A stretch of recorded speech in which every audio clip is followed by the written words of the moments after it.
नमस्कार दोस्तों, आपका स्वागत है मेरे YouTube चैनल टेक डॉट संवाद विद मनीष रघुवंशी, जहां पर हम चर्चा करते हैं टेक्नोलॉजी की।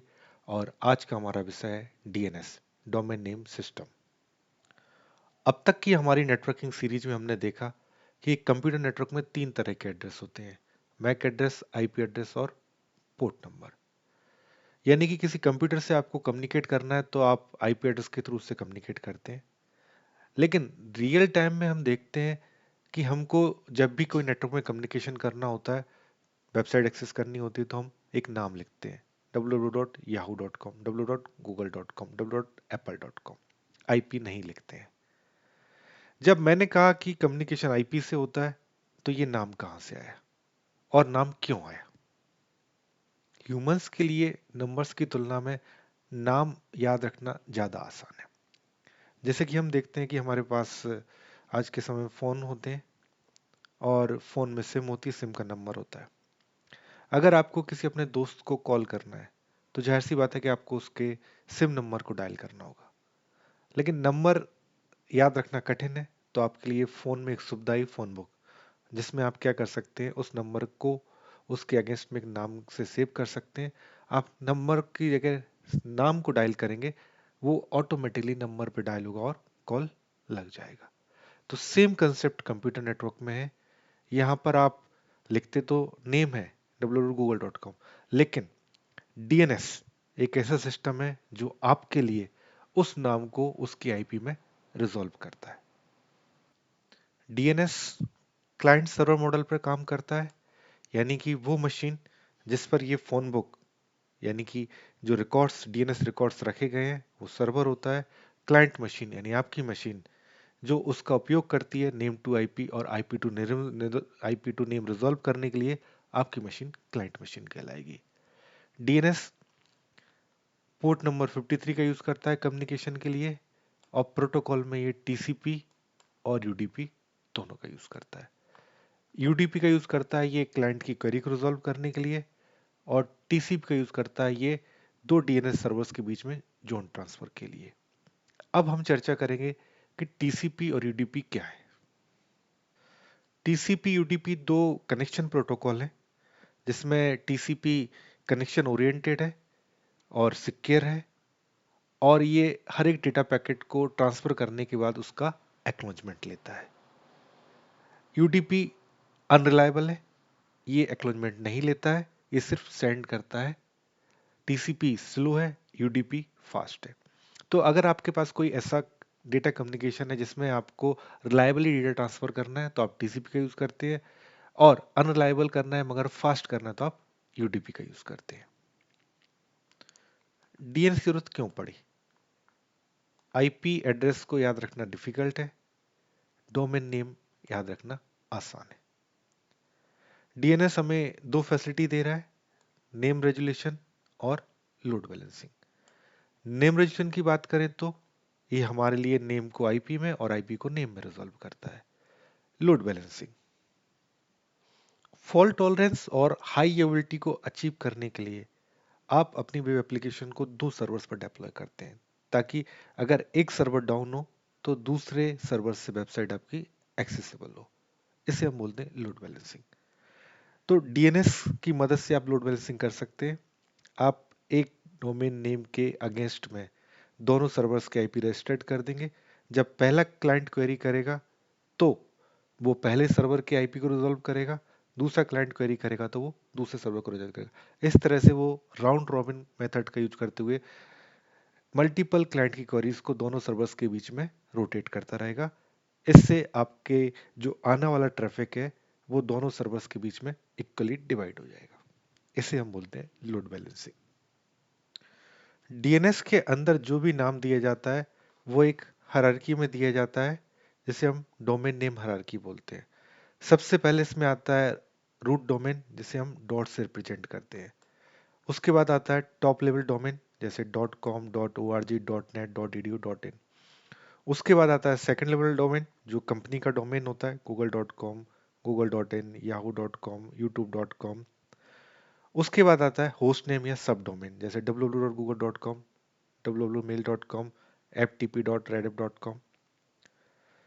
तो सबसे लास्ट में यहाँ पे डॉट होता है जिसको एलिमिनेट कर दिया गया है, टाइपिंग मिस्टेक ना हो। लेकिन आप ये मानिए कि एक जो नाम होता है वो कंप्लीट नाम इस तरह से होता है, www.example.com डॉट, जहाँ पर डॉट किसको रिप्रेजेंट करता है, रूट डोमेन को। तो जिस तरह की एक डोमेन नेम की हायरार्की है, उसी स्ट्रक्चर में डीएनएस सर्वर होते हैं। यानी कि कुछ सर्वर्स होते हैं जिन्हें हम रूट डीएनएस सर्वर कहते हैं। ये रूट डीएनएस सर्वर्स को पता होता है कि जो टॉप लेवल डोमेन सर्वर्स हैं वो कहाँ पे हैं। यानी डॉट कॉम का सर्वर कहाँ है, डॉट नेट का सर्वर कहाँ है, डॉट इन का सर्वर कहाँ है। फिर उसके बाद में जो टॉप लेवल डोमेन सर्वर्स होते हैं उनको पता होता है कि अथॉरिटेटिव डीएनएस सर्वर कहाँ है। यानी गूगल डॉट कॉम का डीएनएस सर्वर कहाँ है, एप्पल डॉट कॉम का डीएनएस सर्वर कहाँ है, आईआरसीटीज डॉट कॉम का सर्वर कहाँ है। एक अथॉरिटेटिव डीएनएस जो होता है वो अपने अंदर होस्ट रिकॉर्ड रखता है कि www.yahoo.com कहाँ पे है, www.rediff कहाँ है, www.google.com कहाँ पर है। तो अब जब नेम रेजोल्यूशन होता है वो किस तरह से होता है। तो सपोज करिए कि ये एक क्लाइंट है, इसके पास एक डीएनएस की इंफॉर्मेशन है जो इसके आईपी कन्फ्यूजन में होती है। ये आईएसपी का डीएनएस हो सकता है, आपकी कंपनी का डीएनएस हो सकता है, या गूगल का डीएनएस हो सकता है। सपोज करिए इसको एक वेबसाइट एक्सेस करनी है, www.yahoo.com।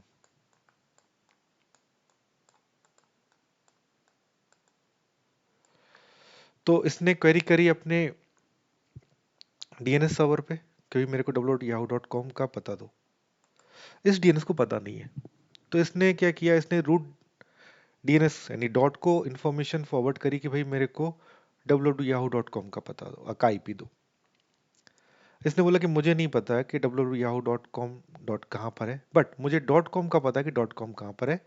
आप एक काम करो, इस डॉट कॉम को क्वेरी करो। फिर ये डॉट कॉम को क्वेरी करता है कि आप मुझे www.yahoo.com के बारे में उसका आईपी एड्रेस दो।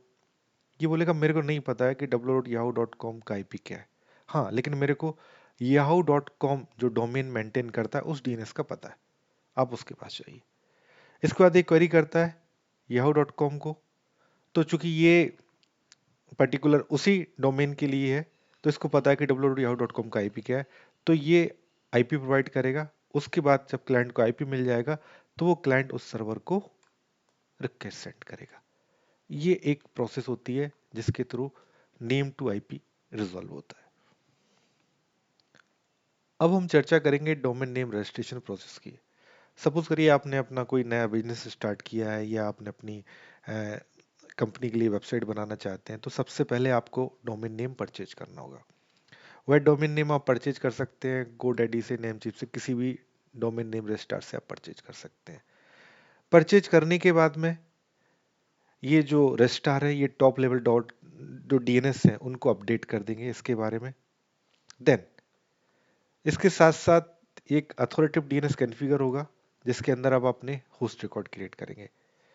या तो आप गूगल गोडैडी आपके लिए अपने एक डीएनएस स्पेस दे देगा, वहां पे आप बना सकते हैं। अगर आपको large number of records create करने हैं और आप अपना खुद का डीएनएस मेंटेन करना चाहते हैं तो आप अपना खुद का डीएनएस मेंटेन कर सकते हैं। उस केस में गोडैडी में आप अपने डीएनएस को पॉइंट करा देंगे कि जब भी किसी डोमेन के लिए, इस डोमेन के लिए रिक्वेस्ट आए तो आप मेरे इस डीएनएस पर फॉरवर्ड कर दीजिएगा।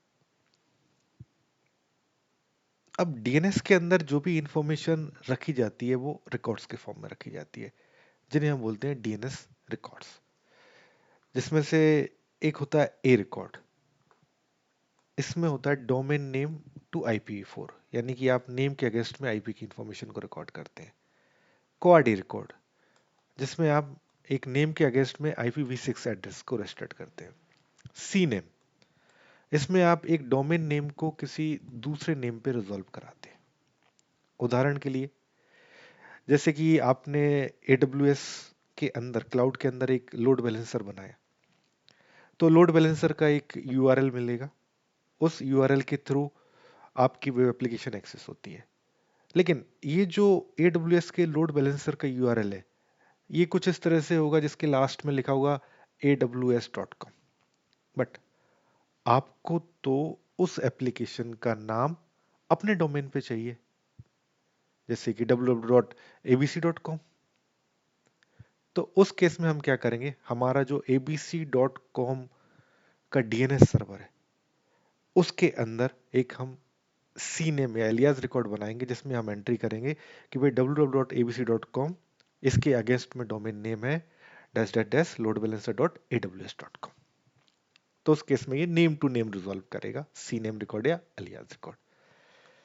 एनएस रिकॉर्ड ये बताता है कि इस पर्टिकुलर डोमेन का नेम सर्वर कौन है जो नेम टू आईपी रिजॉल्व करता है। MX record mail exchange record, यानी कि आपके डोमेन के लिए मेल सर्वर कौन है। पीटीआर पॉइंटर रिकॉर्ड्स, ये आईपी टू नेम रिजॉल्व करता है। टीएक्सटी रिकॉर्ड्स की यूज होता है वेरिफिकेशन के लिए, आपके डोमेन के ऑथेंटिकेशन के लिए, कि आप डोमेन को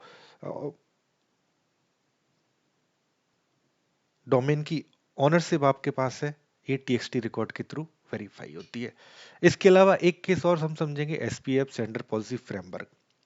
सपोज करिए कि गूगल के पास या जीमेल के पास एक मेल आता है, आपका डोमेन abc.com है, उसके पास एक मेल आता है abc.com से।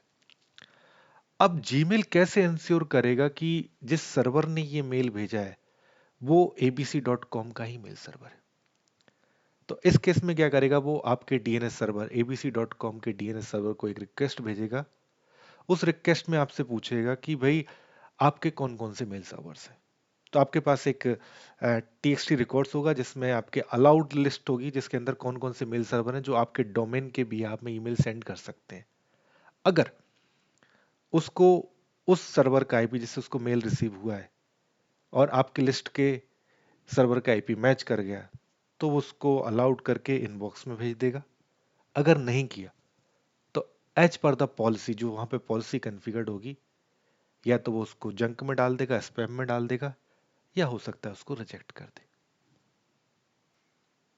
अब हम प्रैक्टिकली देखेंगे कि कैसे हम एक टूल है एनएस लुकअप, इसका यूज करके नेम्स को आईपी में और आईपी को नेम में रिजॉल्व करेंगे।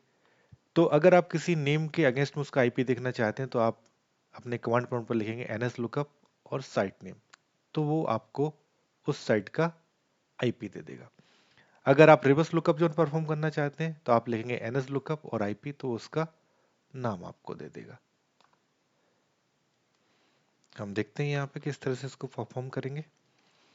तो एनएस लुकअप dns.google, तो आपको बताया कि ये dns.google जो है इसके अगेंस्ट में इतने सारे आईपी रजिस्टर्ड है। रिवर्स करना है एनएस लुकअप,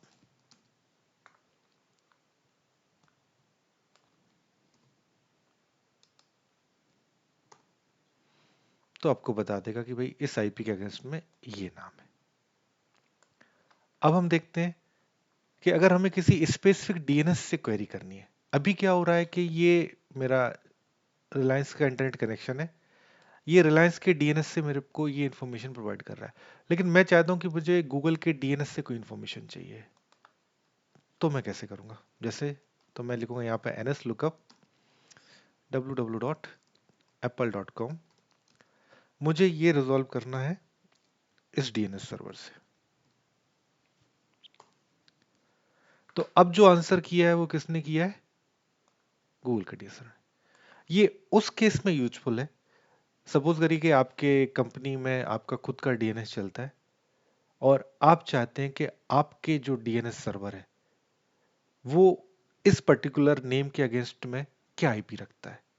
तो आप एनएस लुकअप, वो नाम और आपके डीएनएस का आईपी, तो आपको पता चल जाएगा कि आपके डीएनएस सर्वर में उस नाम के अगेंस्ट में कौन सा आईपी रजिस्टर्ड है। अब हम देखेंगे कि अगर हमको रिकॉर्ड्स वाइज क्वेरी करनी है तो जैसे कि इसके लिए कमांड है NS lookup dash type equals to कौन सा रिकॉर्ड आपको मंगाना है, ए रिकॉर्ड www.gmail.com के अगेंस्ट में। अब आपको इसी नाम के अगेंस्ट में इसका IPv6 देखना है, तो इस बार आप क्वाड रिकॉर्ड को क्वेरी करेंगे, तो इस बार आपको इसका IPv6 मिल गया। आप ये देखना चाहते हैं gmail.com के लिए नेम सर्वर कौन है, तो आप क्वेरी करेंगे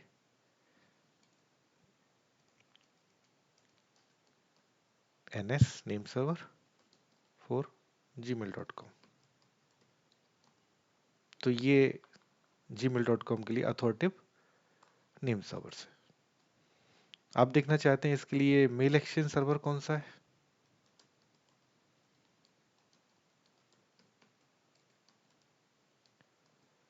ये इनका मेल एक्सचेंज सर्वर है। अब हम देखते हैं कि जब कोई भी क्लाइंट डीएनएस या डोमेन नेम को रिजॉल्व करता है तो किस सीक्वेंस में ये प्रोसेस फॉलो होती है। तो सबसे पहले आपका जो सिस्टम होता है वो अपने अंदर एक होस्ट फाइल होती है जिसकी लोकेशन है सी विंडोज सिस्टम 32 ड्राइवर्स ईटीसी के अंदर होस्ट, लिनक्स मशीन में डायरेक्ट ईटीसी के अंदर होस्ट। इसके अंदर चेक करता है, अगर इसके अंदर उस नाम के अगेंस्ट में आईपी की एंट्री मिल जाती है तो वहीं से रिजॉल्व कर लेता है, डीएनएस के पास नहीं जाता है। अगर यहाँ पे उस नेम के अगेंस्ट में आईपी नहीं है तो ये अपने कैश मेमोरी में चेक करता है।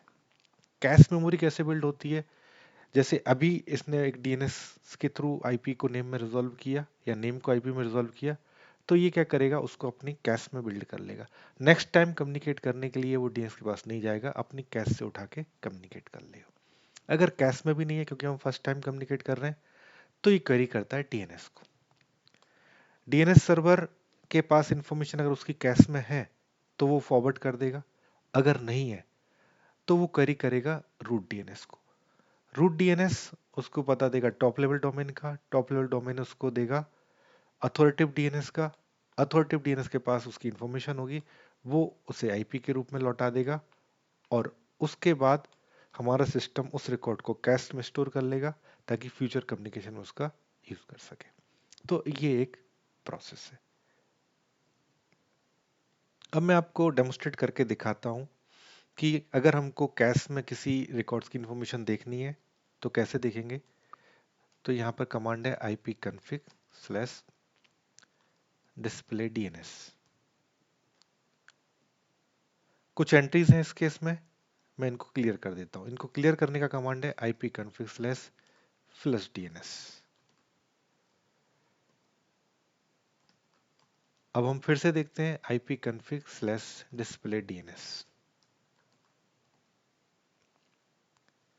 फिर से फ्लश कर देते हैं।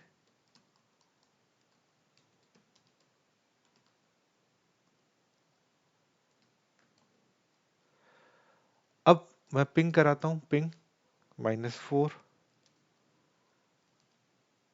www.gmail.com। कम्युनिकेशन हुआ, तो अब इसने इसकी एंट्री को कैश में बिल्ड कर लिया होगा, उसको देखना है तो ipconfig/display DNS।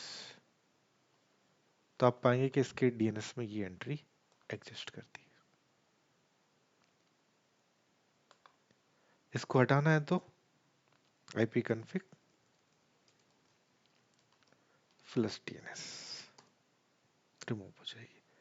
इसका यूज कहाँ पर होता है, कई बार ऐसा हो सकता है कि विद्या एक हैकर या अटैकर आपके नेटवर्क में डीएनएस की पॉइजनिंग कर सकता है और आपके होस्ट की जो कैस्ट है उसमें फेक एंट्रीज कर सकता है।